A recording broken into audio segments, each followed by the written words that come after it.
todo el mundo a aquellas empresas que comerciaran con Cuba para tratar de frustrar esas negociaciones. Posada Carriles formaría parte en las acciones de sabotaje contra los barcos que hacían escala en Cuba. A bordo de una de las embarcaciones madres de la CIA, especie de oficina de terrorismo ambulante, recorrería el Caribe organizando los embriones de las organizaciones terroristas previstas en el Plan Mangosta. Este informe de la CIA da perfecta cuenta de los movimientos del agente Posada Carriles en la región, durante su gira por el Caribe, infiltrando agentes y mercenarios en las costas de Cuba. Fidel señala que al sur de la provincia de Pinar del Río, nuestros radares detectaron un barco de cierta dimensión y el movimiento de desembarco de otras embarcaciones más pequeñas. Controla directamente la Agencia Central de Inteligencia, que es precisamente la que ha venido organizando los ataques y es la que está dirigiendo directamente las filtraciones de hombres, de saboteadores, de armas, de explosivos. Todo el trabajo que realiza la CIA realiza directamente a través de agentes reclutados por ellos. Entre los casos en que la mafia de Miami se vio envuelta, el capítulo del asesinato de John Kennedy es un hecho donde los nombres de varios terroristas del exilio cubano salen a relucir. Esta foto, incluida en varios informes de inteligencia, muestra a dos hombres sentados en la orilla de una calle en la ciudad de Dallas, en la misma fecha y hora en que asesinan a Kennedy.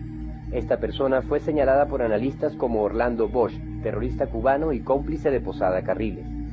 La investigación nunca se llevó hasta el final, quedando en la penumbra, igual que el asesinato de Kennedy.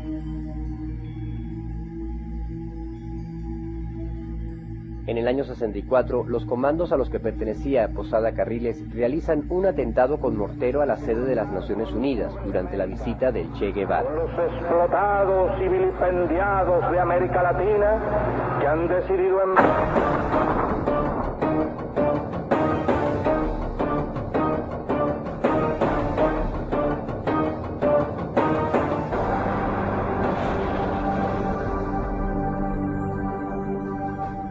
Los buenos muchachos de la Brigada 2506 que habían recibido entrenamiento paramilitar de la agencia debían mantenerse ocupados.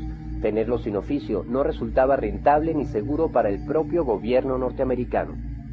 El peligro que representaban sería evidente en 1964, cuando Miami batiría el récord como la ciudad con más atentados explosivos del mundo. La ciudad de las playas, el turismo y el surf se convertía por obra y gracia de los cálculos de la CIA y la fiebre pirotécnica de sus muchachos en la capital mundial del terrorismo. Ese primer lugar se lo debía Miami en gran medida a un médico pediatra que años más tarde estaría involucrado en la voladura del avión de Cubana en Barbados, Orlando Bosch.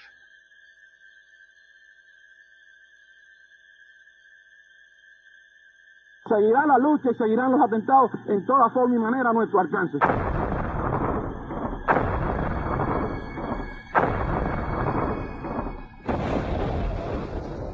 Uno de los atentados más sonoros ocurrió ese mismo año cuando Bosch dispara un cañonazo de bazuca contra un barco polaco estacionado en la bahía de Miami. Para la CIA era imposible justificar esa acción. Fue condenado a 10 años de prisión en Estados Unidos por lo del barco polaco, por disparar la bazuca contra el barco polaco. Un hecho en el cual estaba involucrado también el mono Ricardo Morales Navarrete, porque Ricardo Morales Navarrete fue el que preparó la bazuca. Las confesiones de Morales Navarrete en el juicio fueron claves para que el tribunal estadounidense declarase a Bosch culpable de 40 actos terroristas en el área de Miami. Morales Navarrete denuncia a Bosch para él garantizar que no iba a ir a prisión, ¿no? Llegó a un acuerdo con las autoridades de Estados Unidos. Bosch fue condenado a 10 años en Estados Unidos y pagó 5. A los 5 años le dieron libertad bajo palabra. Para el gobierno estadounidense, la capacidad operativa de los muchachos de la mafia era un arma muy útil, pero algunos debían mantenerse lejos de casa. Así fue como a partir de 1965, Venezuela se convierte en el destino de muchos de esos elementos, que encabezados por Posada Carriles y Morales Navarrete, ocuparían altos cargos en la policía política. Morales Navarrete era otro de los miembros de la CIA que estuvo íntimamente ligado con Posada Carriles y con Orlando Bosch, igualmente con Orlando García, que fue jefe de seguridad del presidente Pérez. Bueno, ellos formaron una especie de grupo de mafia allí, les daban carné, los acreditaban como funcionarios sin serlo, en fin. y formaban parte de estos grupos de la DICIP que se ocupaban de planificar y de desarrollar estos actos terroristas. Las denuncias por los crímenes cometidos desde este cuerpo policial llevaron al gobierno a tratar de renovar su imagen. Cambiaron el nombre, pero Posada y sus colegas de la agencia continuarían controlando las operaciones de la policía política, ahora llamada DICIP. Y fue cuando cambiaron a mucha gente que eran viejos a nuevos cuadros, que eran ya muchachos más jóvenes, ¿no? Y a ese grupo de muchachos jóvenes lo dirigía Posada Carriles. No era conocido por el país, porque Posada Carriles siempre, como comisario del IC, mantuvo un bajo perfil, como todo individuo que encargado del trabajo sucio, siempre mantienen un bajo perfil para que no... E incluso no se conocía como Posada Carriles, se conocía como el comisario Basilio. La agencia había encontrado un efectivo método de intervención, un método que le permitía al gobierno del norte controlar los aparatos de inteligencia latinoamericanos a través de sus terroristas, ahora convertidos en policías. Un método que cobraría muchas víctimas en Venezuela.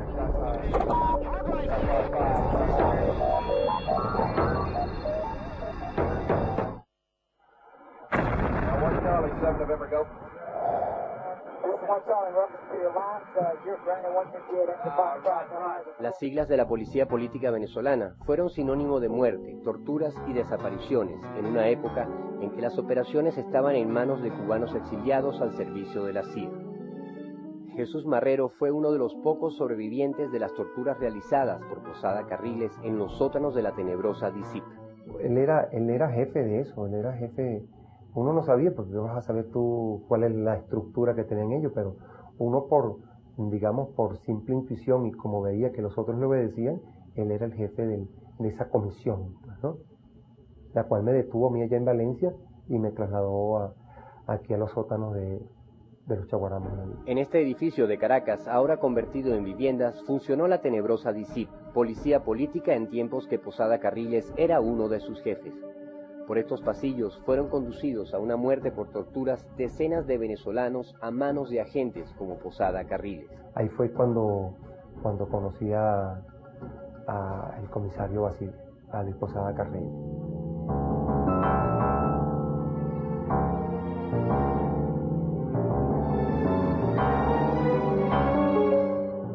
Bueno, en la noche me sacaron en un carro con la cara hacia abajo, una casa abandonada, en un sitio solo, completamente solo. Y había un árbol a un lado, la casa estaba abandonada, no tenían como ni ventana, y había una cama grande, una cama donde fue que me amarraron.